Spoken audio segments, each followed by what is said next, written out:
Oh, I just can't wait to get home from school so I can get online and talk with my boyfriend. I've been denied all the best ultra sex. I've been denied all the best ultra sex. I tried to consume just a simple thing I can subdue. I couldn't say no.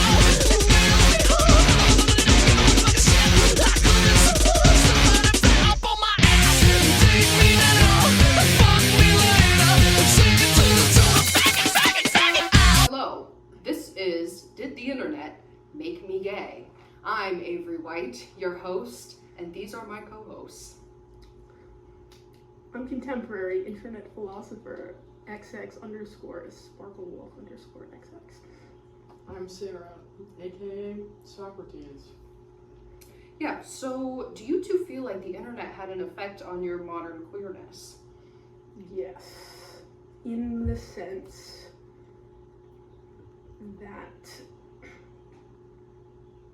of norms, like, I don't think I would have been out as anything at most other time periods. There's a whole host of other things relating to that, but yes, in the sense of expression. Okay. Sarah? I would give a similar answer. I think the internet definitely opened up more,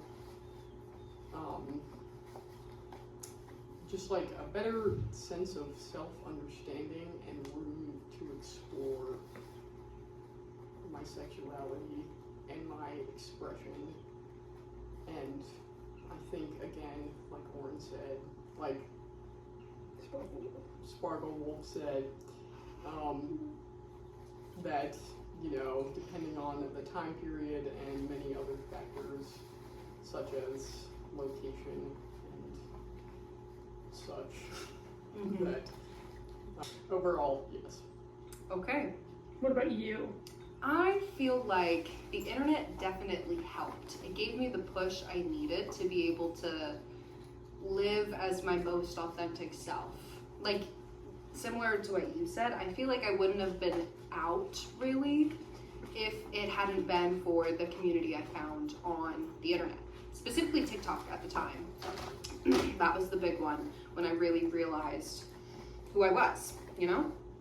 That's a perfect segue into our next question. Do you guys feel like sexuality is innate? And if it is, to what extent? Would you like to go first? Sure. On this one? Okay. Yes and no, and I think it depends on a lot of things. Like, throughout, like,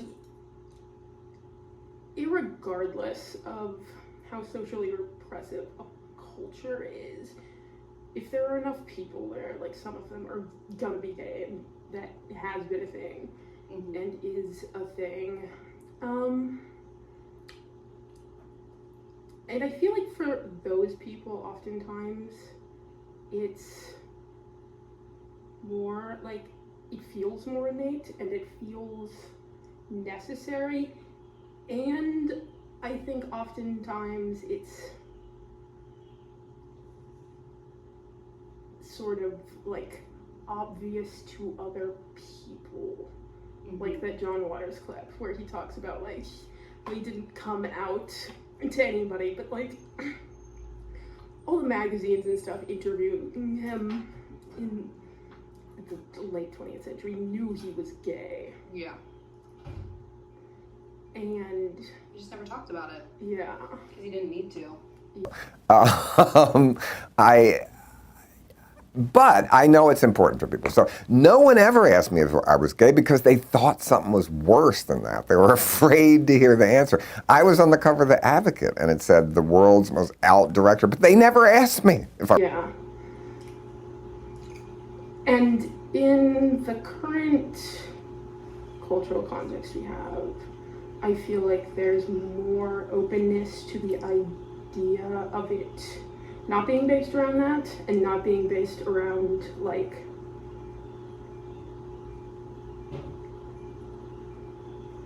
Like a label? Not even that. Not being based around, like, I can't do the thing that society expected of me, but instead being based around, I can do something else instead.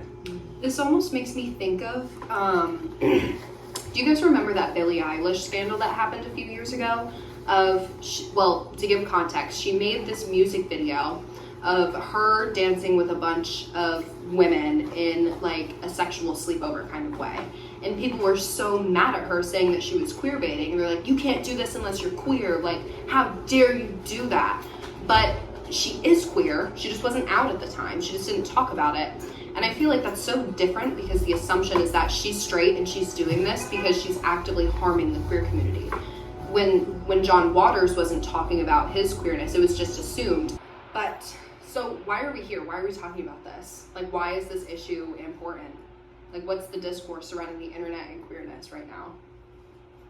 I think there are a few different reasons. I feel like, for one, of course, there is the whole controversy pushed by the right, saying that the internet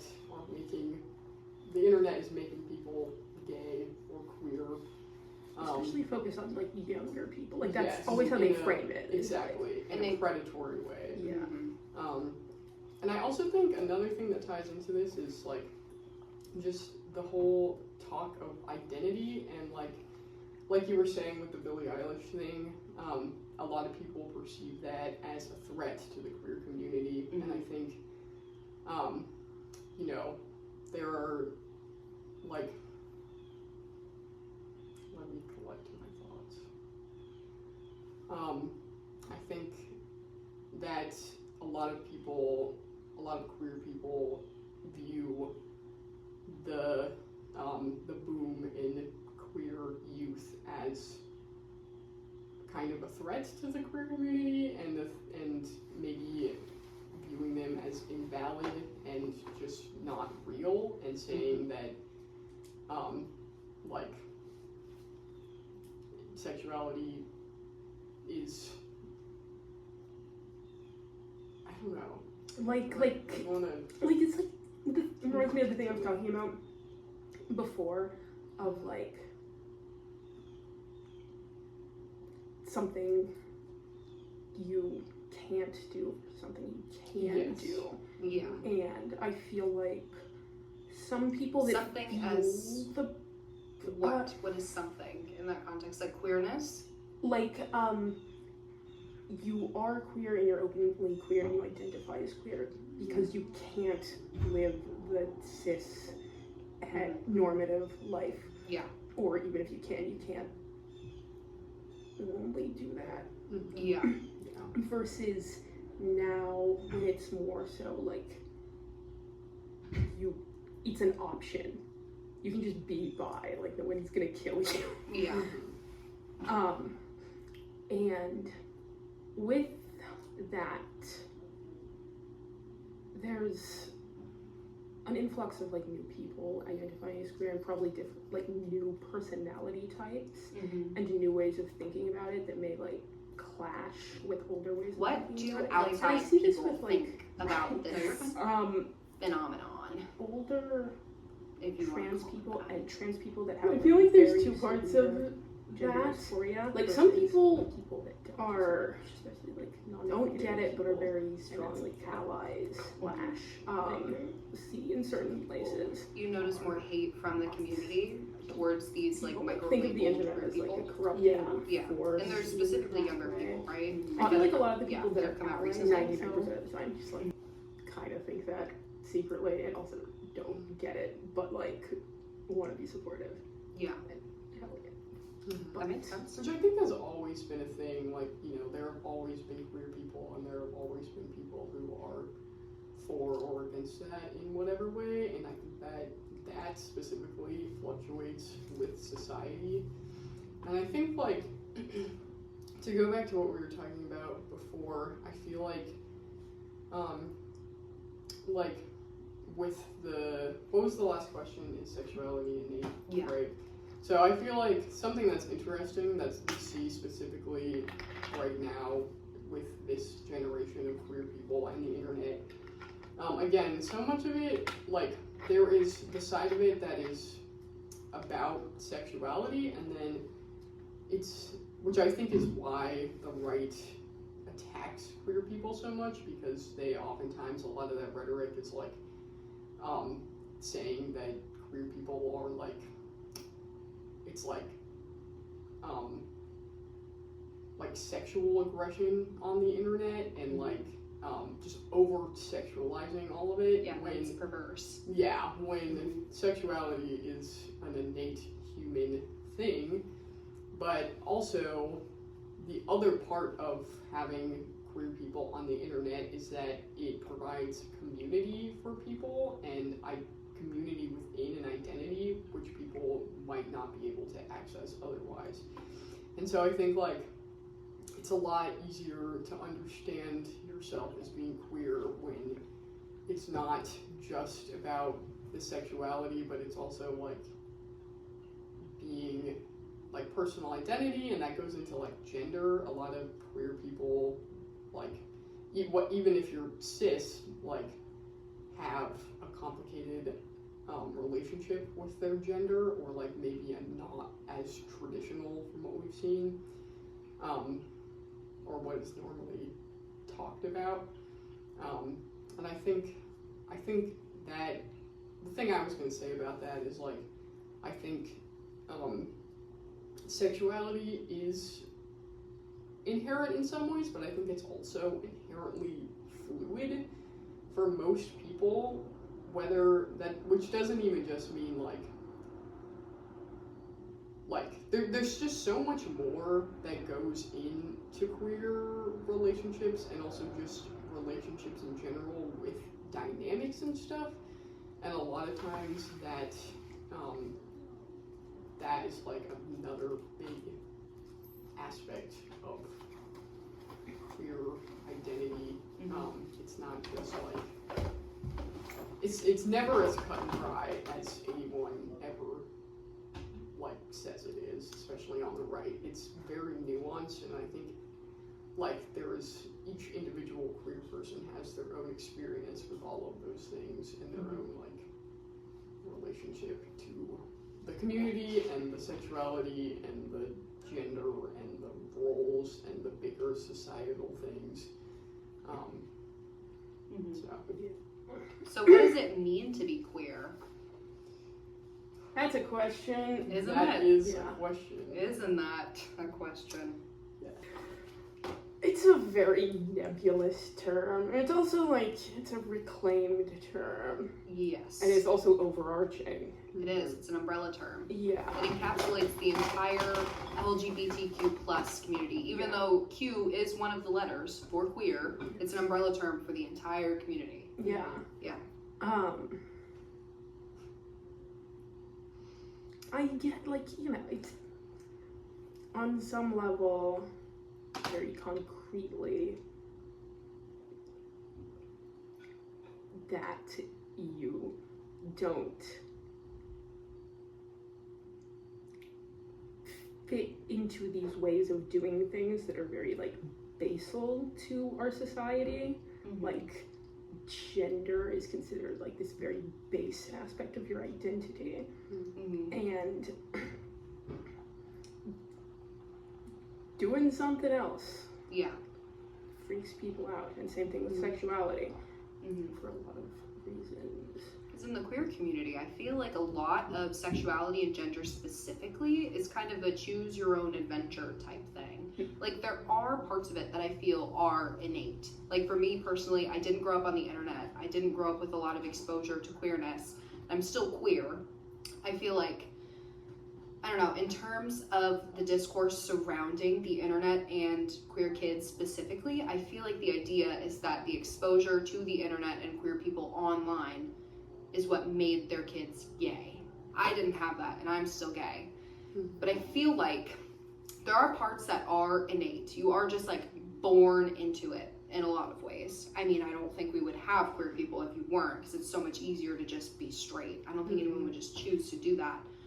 But in the queer community, it's like you were saying earlier, it's so fluid. Like, you're kind of born into it, you're grouped in with the tribe, but then you can kind of move around as you please within that, and nobody's going to get you for it because it's just such an open community.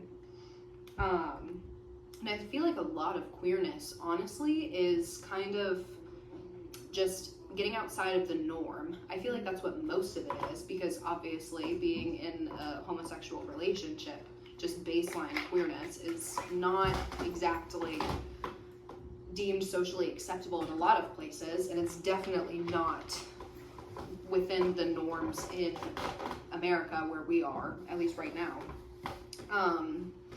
And I feel like that's where a lot of the discourse surrounding queerness comes, specifically from more right-leaning political people, however you say that, because we don't fit their picture perfect idea of, I don't know, just a heteronormative relationship or a heteronormative person, just a socially acceptable way of being. Queerness does not fit in that.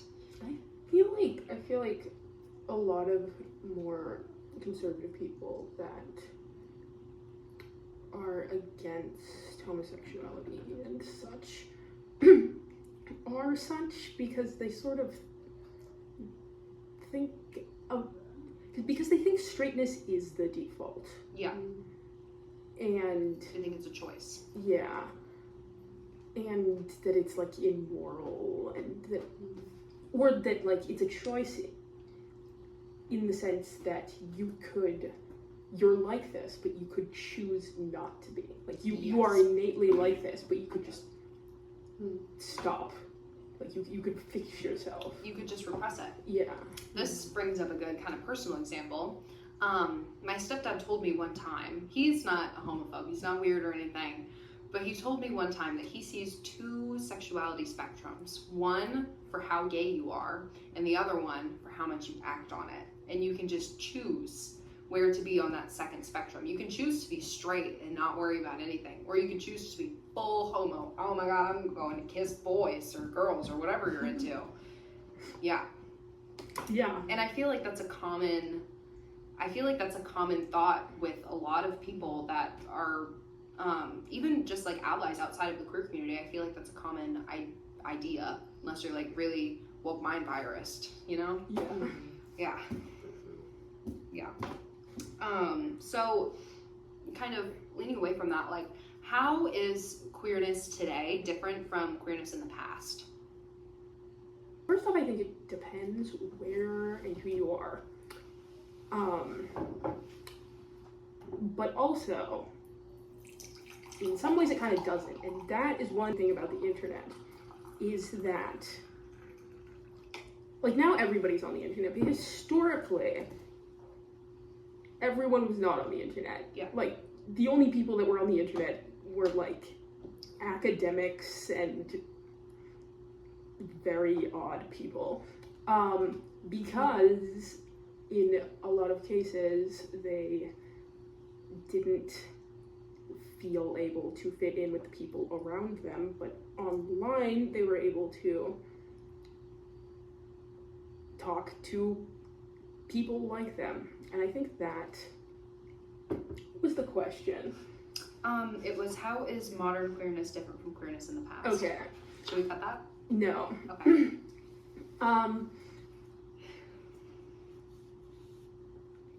So in that sense, you know, even if you're living in Smallsville, Illinois, where, like, you're living in the middle of nowhere, you can access queer culture without having to move to, like, New York or San Francisco. Whereas I feel like in the past, you either, it was, you know, it was a lot more on the down low, obviously, in different ways.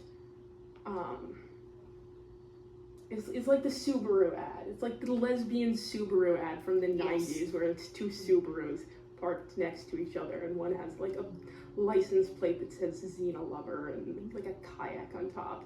And it's like, only the people that get it are gonna get it. It's a dog whistle. and like handkerchief code and stuff like that. So it can fly under the radar of people that aren't within that little micro group. Yeah. Yeah. Whereas now you can do it varying levels of openly. Now there's a problem with it. We have rainbow capitalism. Now we have it's rainbow capitalism. it's actually like weird how much people advertise to queer people, Yeah. especially during Pride Month. It's like rainbow, rainbow, rainbow, everything, Yeah. so in your face. Gay Yeah. water. Gay An water. alcohol brand. What? Yes. It's canned like vodka. It's called gay water. No, Yeah. I didn't know. Yeah. Oh, jeez. Yeah, now there's a problem with it. I think gay advertising is dumb now. I think it's bad. I think it's actually bad. We should go back. Well, not go back. I feel like we should just treat gay people like normal people and not some kind of commodity and something you can sell and capitalize off of. Yeah. Also, That's that's a whole other tangent. some other thing is that, like, I feel like, I don't know, some older people, like, not like older people, but like slightly older people, have beef with like the very young non-binary bisexual types, in the sense that they feel like they're making it lame to be queer. And I feel like the rainbow capitalism thing ties into that. Definitely. If it's normalized, It's not cool it's anymore. not cool. Gay water, not cool. Bad millennial humor and bad graphic design. Yeah, definitely. Well, what do you think the other side says about all of these people? Like, I hear a lot of people making fun of labels specifically. Like, I always hear about people talking about pansexuality. It's like, you want to have sex with a pan? And people thinking that that's crazy. So, Who's saying that? I think that was, like, it's a thing. viable a few years ago, I feel like, especially. It was Indeed. really It's a thing. And I noticed That's this. why they need to teach Greek roots in schools. Continue. Right? But I noticed this within the queer community, specifically from elder gays being like, quit using all of these crazy labels, you're making us look dumb. And also with people outside of this, they're like, I don't even know what we're talking about right now. Like, why are you saying so many things? I feel like it really alienates people. It does. And I feel like that's a big, like, part of the current cultural backlash against a lot of this stuff. So do you feel like if people have stopped labeling themselves that this wouldn't continue to be an issue, or do you think they would find something new? Yes and no. I feel like if like overnight, every Kai, Jaden, and Arson stopped. Yeah. Like if God banned micro labels tomorrow and smote the woke mind virus, then in a lot of ways, like over like the next decade, I feel like a lot of average Americans would come around to it in some way or another, like more so than now. But also there would still be that like coalition backlash against it. Yeah, because I feel like this kind of ties into Bernays' propaganda. He mentions in there that people need labels and people need structure to be able to function as society. So do you feel like if people stopped labeling themselves and kind of forming like summing up their identity into a single word to like put on a label on their forehead, do you feel like if people stopped doing that, that would create a different issue? Because there's also sometimes people being like, well, what are you then? You know what I mean? That, yeah. Yeah. There's like something to be said for like, sometimes labels are really useful and necessary. If like, sometimes it's hard to like explain things to yourself or understand yourself or other people without there being like a word for it. Yeah. And also sometimes linguistics.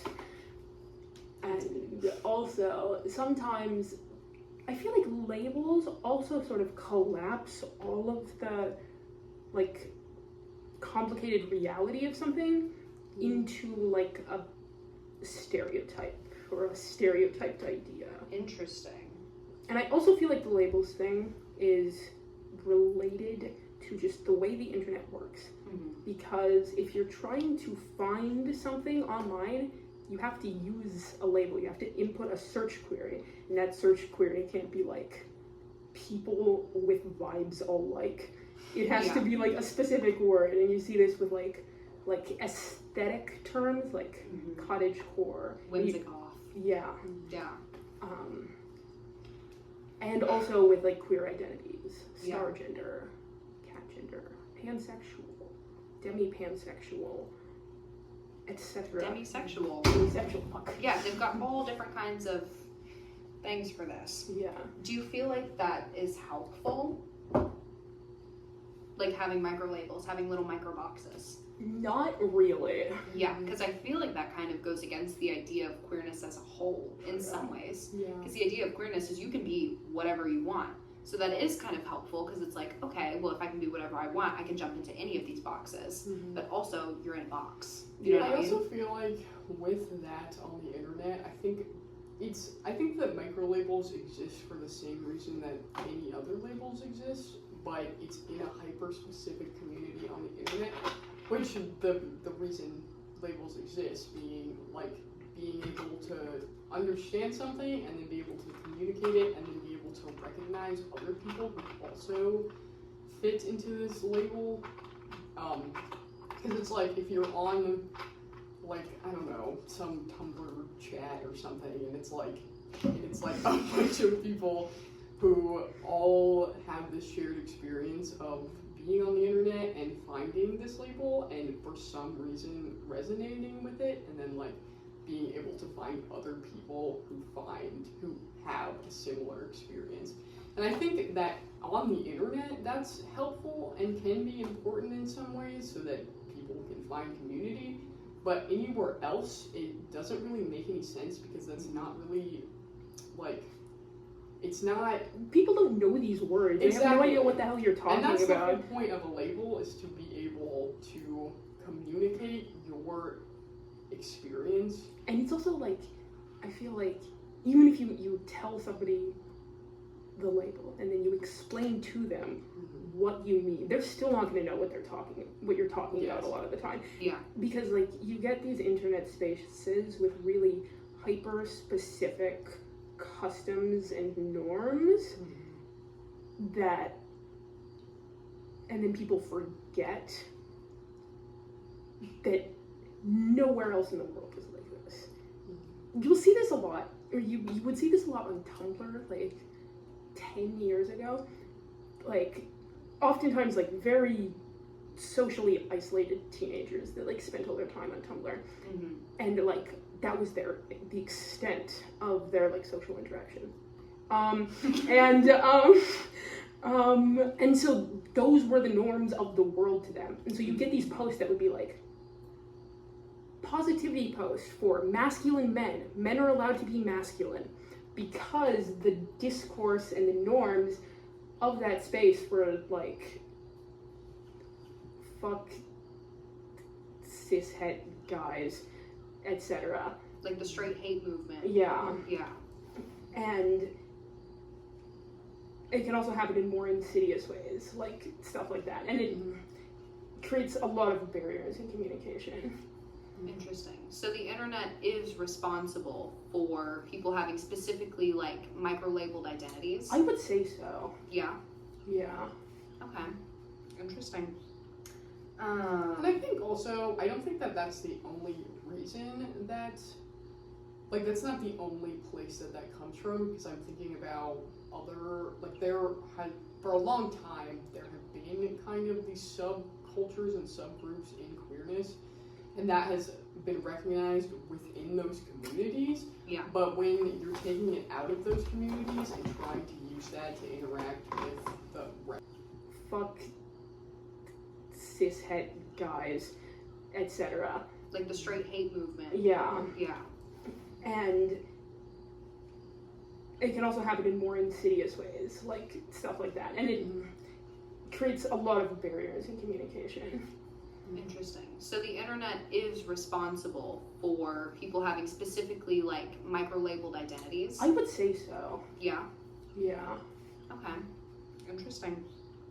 And I think also, I don't think that that's the only reason that, like, that's not the only place that that comes from, because I'm thinking about other, like, for a long time, there have been kind of these subcultures and subgroups in queerness, and that has been recognized within those communities. Yeah. But when you're taking it out of those communities and trying to use that to interact with the rest of the world and people who do not understand what you're talking about, it creates oftentimes more barriers than actual communication and understanding. Yeah. You know? I'm thinking of like the like the leather butch lesbians or whatever, and The leather pride. Yes, and that's the only thing I can think of right now. Mm-hmm. But just like to know that these things, I think it also happens in most like cultures in the world. Like your culture that you're in, you have the whole point of it being a culture is that you have specific things that are more specific to your culture, and the reason that they exist is so that you guys can communicate and understand each other better. Mm-hmm. But I think that with the internet, doing this through the internet adds an entire other layer of complicatedness and removes it even further from the real world and the rest of the world. In propaganda, there's a part where he talks about like how people get their ideas from the people they're around, but also like mass media and interest groups, and sometimes the interest groups like start magazines of their own and stuff, and there are countless numbers of these like organizations and committees and niche magazines. Mm-hmm. And that's not really true anymore. Even if you're reading like the most god-awfully written underground hippie magazine with no oversight that has just like a publication of like 200 people, like there's like still something that goes into that affects the discourse that comes out of it that doesn't happen anymore. Formal organizations are like decreasing, like there's fewer and fewer of those. And also mass media isn't where the cultural consciousness or the discourse comes from anymore. It's all bottom up now, or like 70 to 80% of it. And the micro labels thing and like the weird 2010s Tumblr norms is an example of that. If like these things just happen naturally, and then they have to, and they come from people that don't have an academic background or a news media background or a clearly defined goal in any way. Mm-hmm. And then they just suddenly like affect huge swaths of the population, and then it makes communication really complicated. Yeah. In a way that it didn't used to be. Interesting. Okay. So do you feel like the internet is sort of a tool for queer people, specifically like these micro-labeled subgroups of the queer community? Do you feel like the internet is a tool for liberation for them? Almost like what W.E.B. Du Bois said about art as a liberation tool for Black people in America. Absolutely. Yeah. Yes. I don't remember the title of that article, but we're going to put that here. Awesome. Yeah. Because it's, if you don't have any societal power, like if you're not in government and everybody hates you, the only kind of power you have is cultural and artistic, I feel like. Mm-hmm. And then with the internet particularly, especially in the past, but even still today, it is a way for people that can't exist in the culture, like they can't exist in their real lives. Yeah. So that's where they go, and that can be good or bad, I feel like. Mm-hmm. But I feel like that is where, like, originally a lot of the fact that like so many people online are queer came from. And like you'll see people talking about this. Like people talked about this in 2010, and people talked about this in like 2003 about like how many people online were queer compared to real life and why that was. And then because of that, they could affect that space even more than a real life artistic movement. Okay. I think also another thing with that is that it's like what you just said, like it's like that more people online are queer than in real life, which is interesting because I think part of that is that, you know, a lot of queer communities, especially historically, have not had any like power socially or politically or any of the other things. And so it's not actually that there are more queer people online, but it is the fact that people can come together online, have a space, and be able to make more noise, I guess, and like have more influence.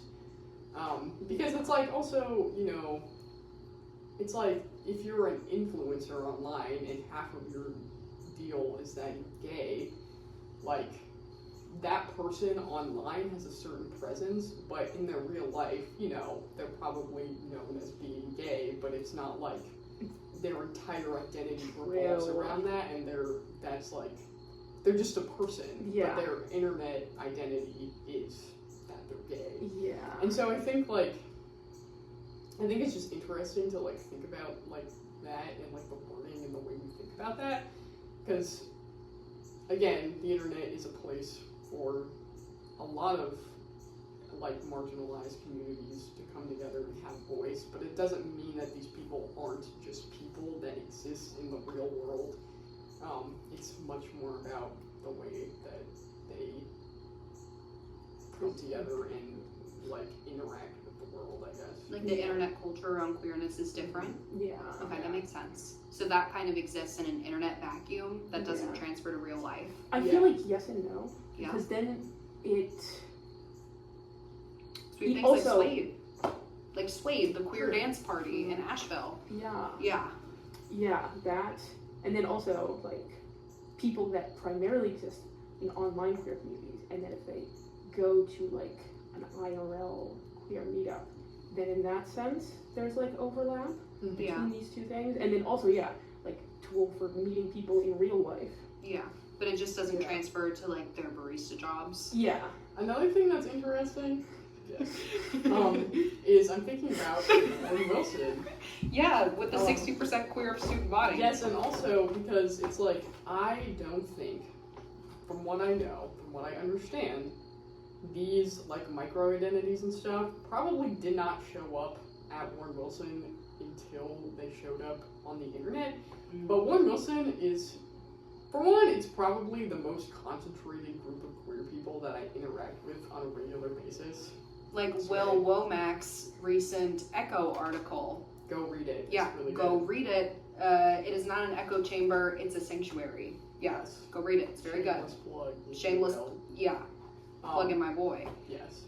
But the thing I was going to say is that Warren Wilson is one of the only places that I have ever been in real life where I have met people who identify outwardly in their real life using things like bug gender. I have met quite a few or a handful of people. And I am not saying this in a Fuck yeah, bug gender. yeah, that's fucking awesome, and I love it. And it's I just just needed to clarify that. But also things like it's gender. I have never met anyone in real life who uses that and introduces It's pronouns. Yes, Mhm. yeah. Those are the only two examples I can think of. But I think it's interesting because it's like similar.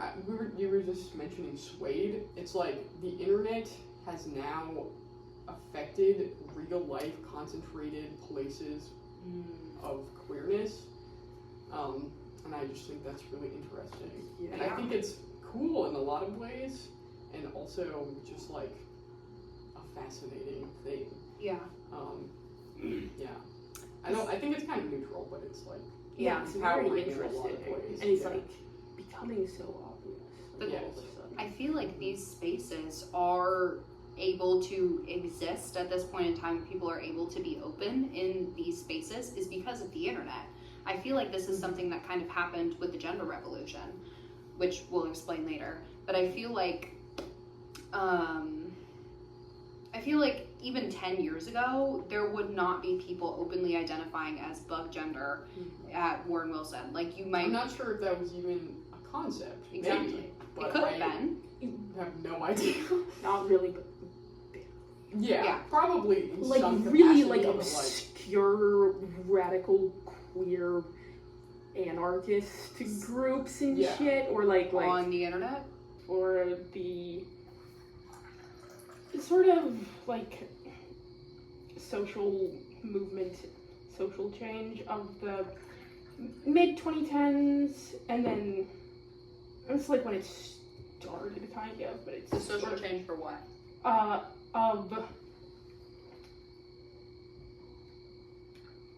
acceptance of trans identities and non-binary identities reaching a critical point such that people felt increasingly okay as identifying as trans or non-binary.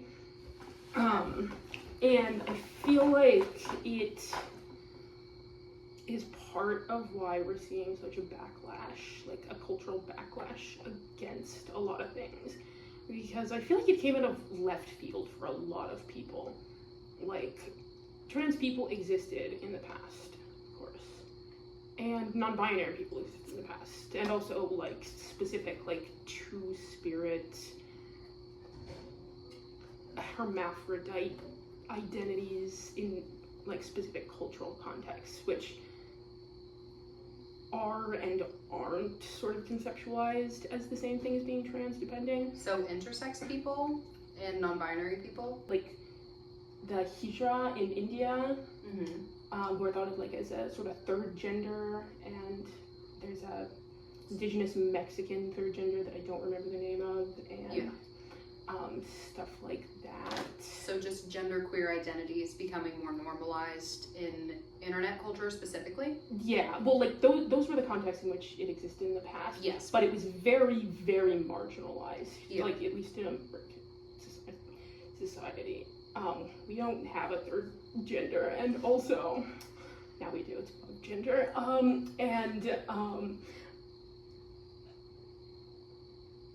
Like I think a lot of people knew that like transsexuals and such existed, but it was like very fringe. It was very like away from society. Like most trans people's goal with transition was to pass 100% of the time. And then all of a sudden it was like, okay, your teenager's non-binary, and so was everybody else's. And I think it freaked a lot of people out. In partially just because of the thing itself, and also partially because of the rhetoric around it. Yeah. Okay. That makes sense. So where did this happen? I think tumblr.edu.gov played a large role in this. Tumblr from the start, Tumblr is a social media website that still exists. Nobody knows that, but it still exists. But that was big for a while between the mid-2000s to the mid to late 2010s. It was always sort of like very alternative. There were always a lot of queer people on Tumblr. And also a lot of just progressive culture in general. That was sort of the site culture. It was very progressive. There were a lot of exceptions to that, but that was the sort of homogenous, dominant culture of the site. And there was like this very forceful rhetoric of like acceptance world. And so because of that, in part because of how aggressive it was, it got a lot of posts that people made about social justice issues to circulate farther than they would have otherwise. Mm-hmm. And a lot of them, there was about a lot of things, but with trans and non-binary identities, they got a lot more circulation and attention paid to them on that in that social context than they would have anywhere in real life, because they weren't getting paid a lot of attention in real life. But so suddenly you have this website with this focus that, like, it's okay to be gay, it's okay to be trans, it's okay to be bugender. It's you can do that stuff. And there were also a lot of teenagers on Tumblr at that point in time, often very odd, socially isolated teenagers, and they were in this space where that was an acceptable thing to do, and so a lot of them did it, and I think that is where a surprisingly large amount of it came from, both in, like, people who started identifying as trans or non-binary, and in the sort of, like, cultural tendrils that reach things today. Mm-hmm. Okay, that makes sense. So completely going off topic with that, what do you guys feel like you would have been like in the past, like before the internet? What do you feel like your queerness would have looked like in the past, or lack thereof? Yeah, what do you think? I think that's an interesting question that I don't know if I could fully answer being in the time that we're now. But I think for me, like I've mentioned before, I feel like my queerness is very fluid, which is, I feel like that is kind of an innate part of who I am. And I feel like I probably would have married like my closest guy friend, and I feel like I would have been happy in most ways, but I would have been very repressed and very, I don't think I would have understood myself on the level that I currently do because of my ability to explore my queerness.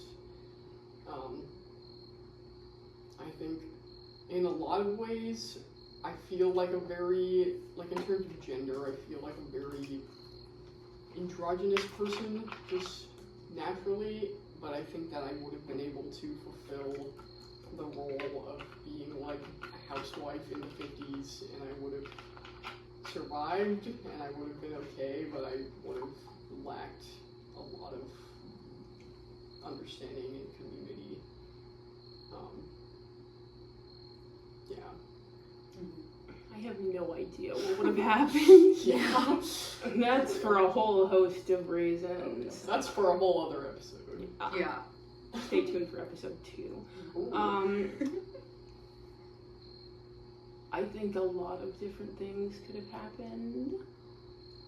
I think there's like a small chance that I could have been involved in queer scenes of the past, but in like a very like secretive way. I think there's a very high chance that I would have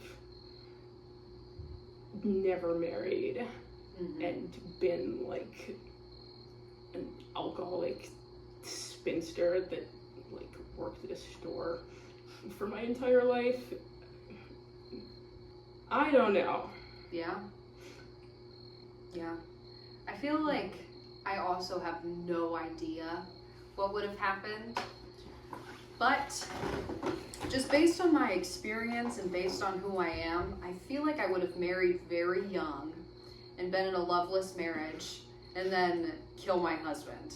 I feel like I would have been locked away somewhere for one reason or another, maybe for being gay.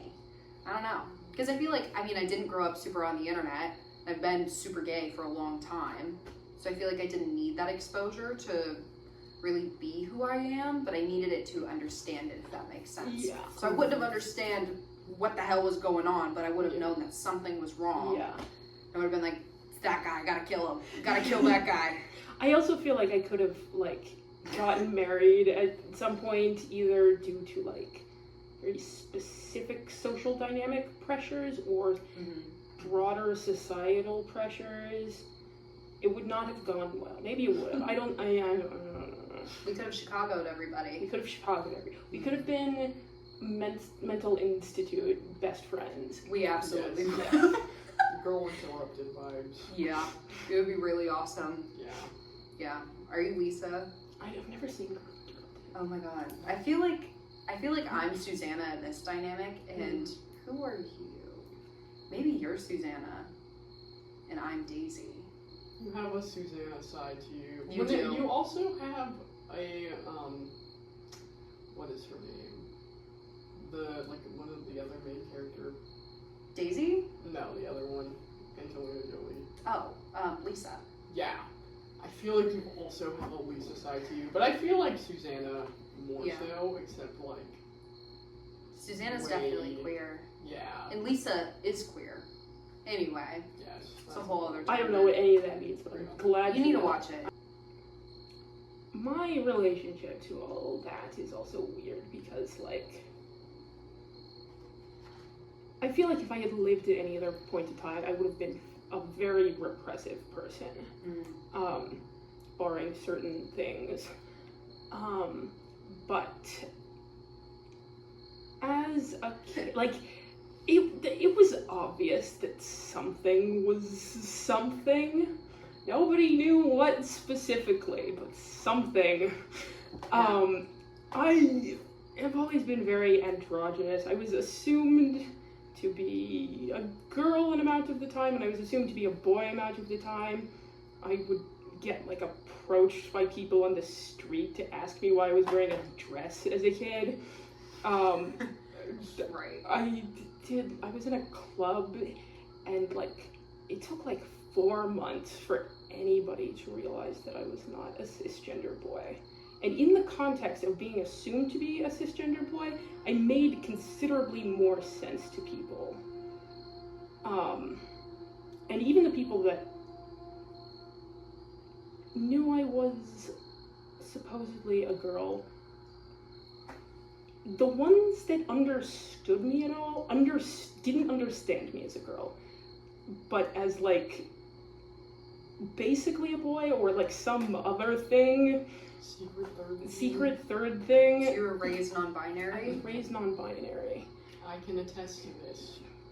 We're related.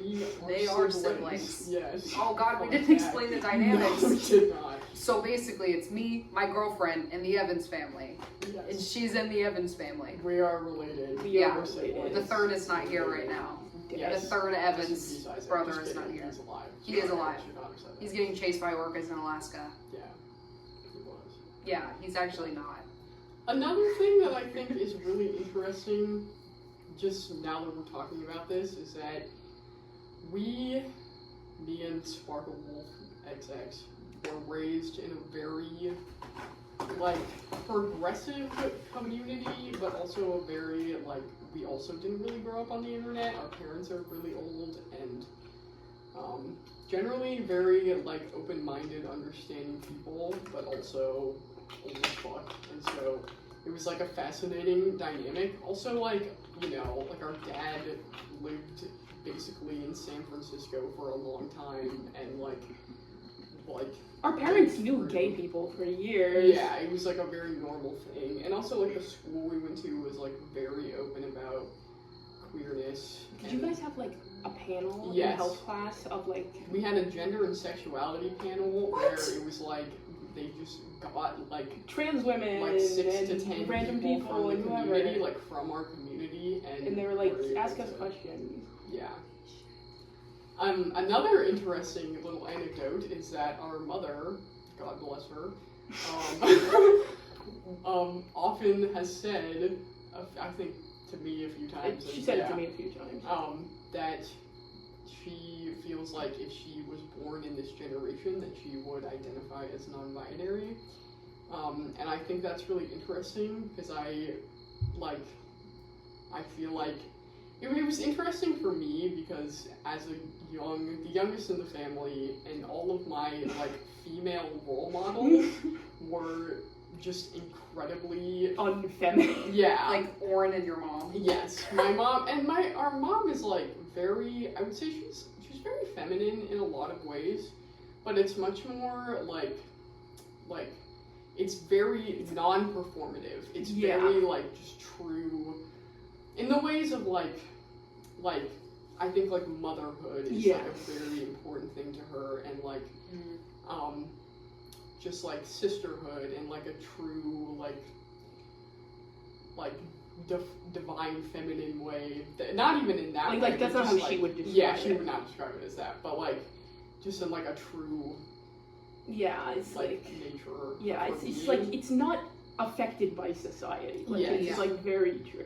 And then aside from that, it's like our parents are like, you know, very like queer coded straight relationship. Yes, Our mom's the absolutely. primary breadwinner. She has an office job. She's very like She's the head of the household. she's the head of the household. Yeah. And our dad, And like, she's cooks very and logical. cleans. Yeah, he and cooks, he very, cleans, he like, sews. She's never yeah. seen a sewing machine in her life. She has. I remember as a child, I would always ask to put makeup on her because I thought it was fun, and she would like get really uncomfortable. I've never seen her shave in her entire life. Like she's just very. She didn't even wear like a true dress to her wedding. She Like, wore a suit to her wedding. Yeah. Wow. She like.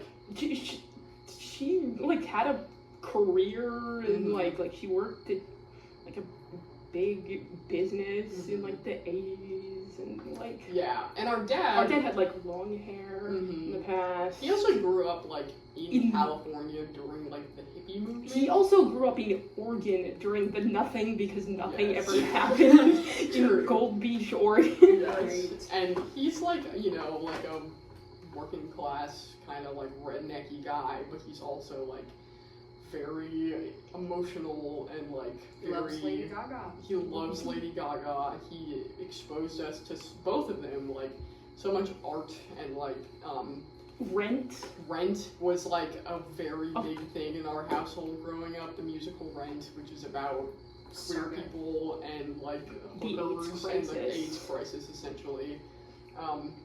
And so like I think we just have like a very Unique relationship to all of this. Yeah, and Yes. also we weren't allowed to use the computer. yeah. We And got 1 hour of screen time a week, and it was playing like Super Mario Flash 2 on Andy'sLife.com. yes, and Spectral Wizard, which Yeah. no one has literally ever heard of in the entire world, and like watching Lady Gaga music videos. Yeah. But only sometimes, because like Because you gotta get that Spectral Wizard time. exactly, if that was more important. And So- like I didn't have a phone until like the second half of 8th grade, and then it died because it was a piece of shit, and then I wasn't allowed to have a phone after that. Right. And, Yes. So yeah, I think You guys we are have But a very also- interesting perspective. But also, I was more online than you were, Isaac, Yes. earlier. Mhm. I was allowed to use the computer for 1 hour a week, but I had my ways. Yes. We had a timer. I would stop the timer. She would time the hour with the timer. I would stop it Yes. for like 3 minutes and turn it back on. Wow. I created an account on our computer that I knew the password to, Mhm. and then everyone forgot about it. Yep. But that was a 6 months that I could do whatever I wanted. Yeah. That is pretty And awesome. I was on DeviantArt. That was my Oh, yes. first social Oh, media DeviantArt. website. Also a very like queer and very queer site. Very like socially deviant site in a lot of ways. I think also this ties into another interesting question, which is what is like specific media that we engage with a lot when we were younger and also growing up. So Yeah. And so, and even though, like, social media was coming into its own when I was a teenager, and even though I had varying access of varying levels of access to the internet. I was not on social media. I was not on Twitter. I was on Tumblr. Before that, I was exclusively on DeviantArt and Google Plus and like miscellaneous forums all the way up until like 2015. Right. Never Instagram or anything. So I have like this sort of like in-between experience of the internet, like in between the old internet and the new internet, that I feel like affected it in certain ways. Like people say it was the Wild West back then, and it was. Yeah. And I feel like I got none of that. Like, I had the complete opposite upbringing that y'all did. I grew up in a very, like, normal, straight family. My mom was a stay-at-home mom until I went to middle school. I was barely on the internet. Yeah, she's a school teacher. Like, she's a housewife. And I didn't meet any queer people in real life, and I didn't even know that that was, like, an option until I think I got to middle school. Then I knew one gay person. And then they disappeared off the face of the earth. Anyway, but I didn't even know that was an option, but I was still gay. I just didn't know what it was. Like, I remember the only thing I would really do on the internet was play Animal Jam. Do you all remember Animal Jam? I had a friend that played it. Yeah. I played so made an much. account, but I wasn't into webcams. Yeah, I played a lot of Animal Jam, and one of my core memories as a child is dressing up my rare Arctic wolf as a boy and going to the social hub to go get girlfriends in Animal Jam. Holy shit, amazing. And it's just interesting. When there's a will, there's a way. Definitely. Yeah. I didn't even know what it was, but I did it. Yeah. Yeah. Yeah. Made it happen. Yeah, it's very interesting. Mm-hmm. It's very, very interesting. I also feel like for me, it's interesting because, like, a lot of the media I consumed, because we had a lot of, like, not even, like, we didn't have, like, helicopter parents or anything like that. It just, like, was not something that was given to us in that big part of our lives. So I feel like a lot of the media I consumed was directly influenced from you and Isaac showing me stuff, and then I would just like kind of get into my own part of that, but like a lot of it was heavily influenced by that. And for me, I feel like thinking about it now, a lot of the media I consumed generally was like, the reason that I was into it was because it was like, it was more of like an art thing for me, I guess. Like a lot of the media I consumed was like, I was really big into YouTube and a lot of like musician, like the classic like indie, like Cape Town and Dodie. Yeah, Cape Town, Dodie, Conan Gray, like that kind of stuff. And then also just like that era of like YouTube guys such as, oh, this is embarrassing for me, but like Dan and Phil and like, you know, a lot of those queer, yeah, you know, you could do that. A lot of other queer people around that, in that kind of like circle of YouTube, such as like Tyler Oakley and Connor Ferrenta and stuff like that. But a lot of it, like I feel like two other big media things that I was very into were Steven Universe, which I started watching because, I mean, I was just a kid and I liked the show, but also as I watched it more, I grew to appreciate, like, the characters and the art of it and how, like, beautiful it is in the storytelling, which I know is controversial, but It's okay. good. Yeah. And then also the band Studio Killers, which is something Orange showed to me at a very I also young showed you age. Steven Universe. Yes. It's an artist on Google Plus. I like drew a lot of fan art of it like 3 months after it started. Yeah. Right. Yeah. So I think, and both of those are very queer things that heavily influence, like all of those things influenced just like my personality, and then also gave me like exposure to lots of different types of queerness and queer people and queer expression, as well as just like non-queer identity and expression, just like identity and expression as a thing that happened to encapsulate queerness. So, Yeah. Yeah. Okay, so closing thoughts. Do you feel like the internet made you gay? Yes and no. I agree yep, with that. I agree. Yeah. I think I was gay already. It just affirmed that I could actually do that. Yeah. It just showed me that that was normal and that there is a space for that in real life. That makes sense. Yeah. Yeah. I have no idea whether, like,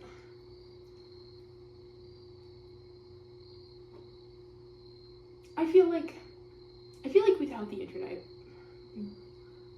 like, it really could have gone any which way.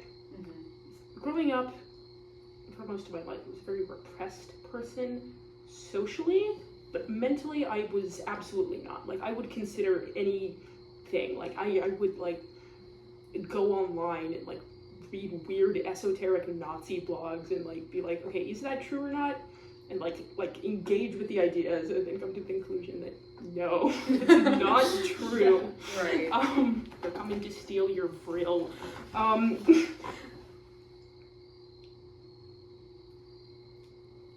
So I feel like I could have conceptualized myself as queer without the internet, but I don't know if I could have acted on it. Mm-hmm. Which I feel like is maybe like the opposite for a lot of people, or not. I don't know. I don't know. I just wouldn't have known what to call it. Yeah. Mm-hmm. Yeah. Yeah. I kind of agree. I have no idea. I think yes and no. I think